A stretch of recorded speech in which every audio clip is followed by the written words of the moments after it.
Jacques Valax a la parole. Oui, Monsieur le Président, merci. C'est un bon texte, d'abord parce qu'il est consensuel, et je reprends en ce sens les propos qui ont été ceux tenus à l'instant par Jacques Pélissard. Il est ce texte utile, simple et pragmatique. Il précise simplement, il conforte ou il renforce la loi de 2010, et ce renforcement porte essentiellement sur l'incitation financière qui permet aux communes de 1000 à 10 000 habitants donc de bénéficier non seulement d'une garantie de la dotation financière pendant 3 ans, mais également de bénéficier d'une augmentation de cette dotation de l'ordre de 5% pendant la même période de temps.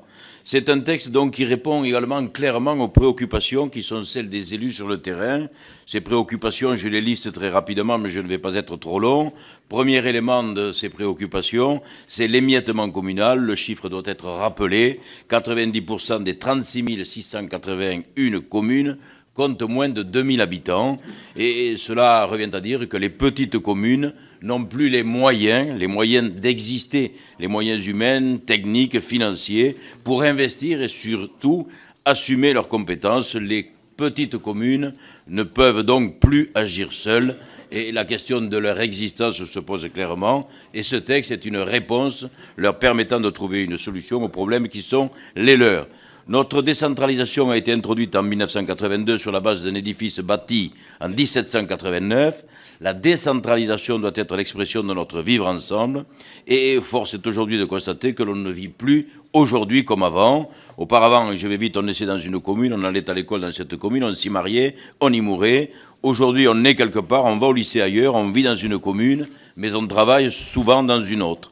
On voit là bien une vraie contradiction entre la mobilité de la population et l'organisation du système politique qui a plus de 2 siècles. Les frontières de nos communes ne correspondent plus au bassin de vie des populations. L'articulation essentielle entre le bloc communal et intercommunal doit donc être nécessairement repensée. Cette PPL permet également de revenir aux principes élémentaires d'architecture, et je le dis parce que je crois que c'est un élément essentiel. Toute construction administrative nécessite des fondations solides, le droit ne pouvant déroger à cette évidence. L'oublier, en commençant par réformer la métropole, puis la région, en dévitalisant ensuite le département, ne répond aucunement à cette logique. En matière d'architecture, la véritable réforme est donc bien celle du bloc communal qui part de la base et qui poserait, si elle est suivie, et si ces communes nouvelles sont pléthores, qui permettrait justement de constituer un édifice qui serait beaucoup plus solide que celui qui consiste à imposer des métropoles et à décliner ensuite une organisation administrative qui va du haut en bas, alors qu'aujourd'hui on vous propose une réforme qui part de la base pour créer des éléments solides d'une nouvelle organisation de notre pays. L'histoire des communes, on le sait, n'a jamais été linéaire, même si nos 36 000 communes n'ont pas tous les moyens humains, techniques et financiers d'exercer l'intégralité de leurs compétences. Pour mener à bien l'acte 3 de la décentralisation, il faut des communes nécessairement partenaires des intercommunalités, et il faut, je le crois, des intercommunalités très fortes. Cette PPL, j'ai fini, permet aux communes historiques de conserver une représentation politique et donc sociale.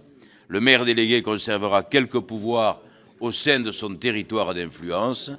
Cette PPL est donc une nouvelle opportunité pour ce concept de commune nouvelle qui avait été voté, je l'ai dit tout à l'heure, dans la loi du 16 décembre 2010, mais qui n'avait pas eu, en effet, cette loi suffisamment concret. Le dispositif précédent, en effet, n'avait pas fonctionné parce qu'il n'y avait pas de véritable incitation financière. La proposition de loi qui vous est soumise prévoit cette bonification de 5% de la DGF pour les communes comprises entre 1000 et 10 000 habitants. Aujourd'hui, cette incitation, le soutien unanime de l'AMF permettra, et c'est la raison pour laquelle le groupe socialiste soutiendra donc cette PPL, pour relancer le dispositif de commune nouvelle. Merci.